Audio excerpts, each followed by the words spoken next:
اے دل ایک مثال پر کرنے کے لیے لا تاکہ تو جبر کو اختیار سے جدا سمجھ سکے۔ بولنے میں اگر فائدہ نہ ہو تو نہ بول، اگر ہو تو اعتراض چھوڑ دے اور شکریہ ادا کر۔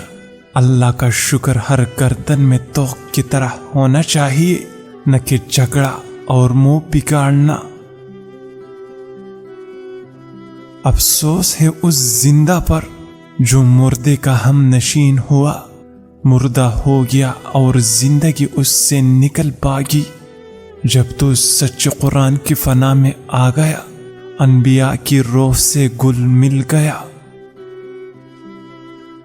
جو بات اچانک زبان سے نکل گئی اس کو اس تیر جیسا سمجھ جو کمان سے نکل جائے۔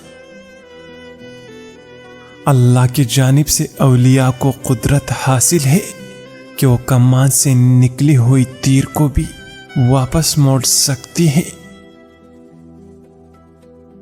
تیرا پیشہ تیرے پاس خود چل کر آتا ہے تاکہ تیرے اوپر سے سارے اسباب کا دریچہ کھل جائے۔